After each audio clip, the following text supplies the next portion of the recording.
Bismillahirrahmanirrahim. Assalamualaikum warahmatullahi wabarakatuh. Alhamdulillahirabbil alamin.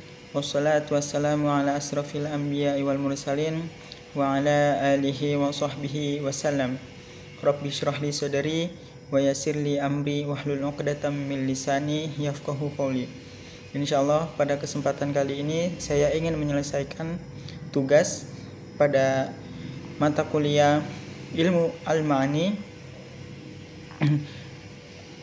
pada jurusan ilmu Al-Quran dan tafsir semester 6. Insyaallah pada kesempatan kali ini saya ingin membahas dua gaya bahasa dalam ilmu balaghah, yaitu i'jaz dan itnab, yang sering kita jumpai dalam Al-Quran maupun sastra Arab klasik. Keduanya ini merupakan bagian dari ilmu al-ma'ani, yaitu cabang ilmu balaghah yang mengkaji makna kalimat sesuai konteks. Lanjut ke materi yang pertama, yaitu i'jaz. Apa itu i'jaz? I'jaz berasal dari bahasa Arab yang berarti meringkas. Dalam ilmu balaghah, i'jaz adalah mengungkapkan makna yang luas dengan lafaz yang sedikit namun tetap jelas dan sempurna. Artinya, i'jaz ini memiliki kalimat yang singkat tetapi padat maknanya. Gaya ini banyak digunakan dalam Al-Quran karena dapat menjelaskan banyak hal dengan kata yang sedikit. Lalu ada beberapa jenis i'jaz, diantaranya yaitu yang pertama ada i'jaz qasar, yang artinya pengurangan lafaz. Kalimat ini sangat pendek tapi maknanya dalam dan luas. Contohnya pada Quran surat At-Takwir ayat 18 yang berbunyi A'udzubillahi minasyaitonirrajim. Bismillahirrahmanirrahim. Was-subhi idza tanaffas, yang artinya demi subuh ketika mulai bernapas. Kata tanafas ini yang berarti bernafas. Ini menggambarkan munculnya cahaya pagi, suasana tenang dan awal kehidupan. Semuanya ini digabungkan dalam satu kata pada kata tanafas. Jadi pada kata tanafas ini pada Quran surat At-Takwir ayat 18 memiliki makna yang banyak. Jadi pada kata tanafas ini memiliki banyak makna yang banyak. Seperti itulah contoh dari i'jaz. Lalu yang kedua ada i'jaz hazf, yang artinya penghilangan bagian kalimat. Pada i'jaz hazf ini ada bagian kalimat yang dihilangkan, tapi maknanya tetap dipahami dari konteks. Contohnya pada Quran surat Yusuf ayat 82 yang berbunyi A'udzubillahi minasyaitonirrajim. Bismillahirrahmanirrahim. Was'alil qaryah, yang artinya dan tanyakanlah dalam kurung penduduk kepada negeri itu. Maksudnya tanyakan kepada penduduk negeri itu, namun kata penduduk pada ayat 82 surat Yusuf itu dihilangkan karena sudah bisa kita pahami. Jadi kata penduduk dihilangkan pada ayat surat Yusuf ini ayat 82. Lalu kita lanjut ke materi yang kedua, yaitu itnab. Penjelasan itnab. Apa itu itnab? Itnab berasal dari bahasa Arab yang berarti memperpanjang.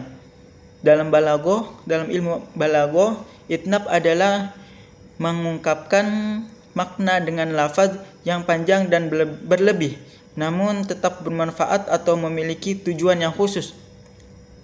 Gaya bahasa ini digunakan bukan untuk mubazir, bukan untuk buang-buang kata, tetapi untuk penguatan makna, penjelasan atau keindahan bahasa. Lalu apa sih tujuan itnab itu?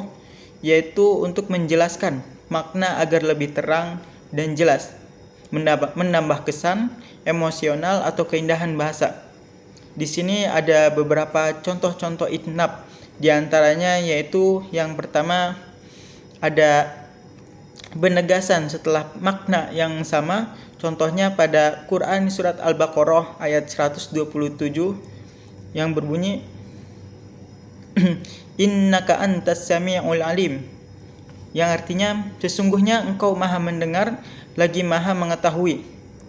Dua kata ini yaitu sami' dan alim disampaikan untuk menegaskan bahwa Allah itu maha mendengar dan mengetahui segala sesuatu. Lalu yang kedua ada pengulangan untuk penekanan. Pada Quran surat At-Takatsur ayat 3 sampai dengan ayat 4 yang berbunyi kalla saufa ta'lamun, tsumma kalla saufa ta'lamun, yang artinya sekali-kali tidak, kelak kamu akan mengetahui, kemudian sekali-kali tidak, kelak kamu akan mengetahui. Kata-kata ini diulang-ulang 2 kali dalam Quran surat At-Takatsur ayat 3 dan 4. Lalu pengulangan ini menguatkan peringatan Allah terhadap manusia yang lalai. Selanjutnya materi yang terakhir, yaitu perbandingan antara i'jaz dan itnab. Dari segi aspek gaya bahasa, i'jaz yaitu singkat dan padat, sedangkan itnab itu panjang dan luas. Lalu dari perbedaan dari tujuan, kalau i'jaz itu hemat kata tapi maknanya dalam, sedangkan itnab itu mengandung penjelasan, penguatan, dan keindahan. Lalu dari perbedaan antara ciri-ciri umum pada i'jaz ialah menghilangkan yang bisa dipahami, sedangkan itnab yaitu menambahkan untuk menekankan. Jadi pada kesimpulan antara i'jaz dan itnab, yaitu keduanya digunakan dengan tujuan yang tepat sesuai dengan konteks. I'jaz menunjukkan kehebatan bahasa Arab dalam menyampaikan makna yang dalam dengan ringkas.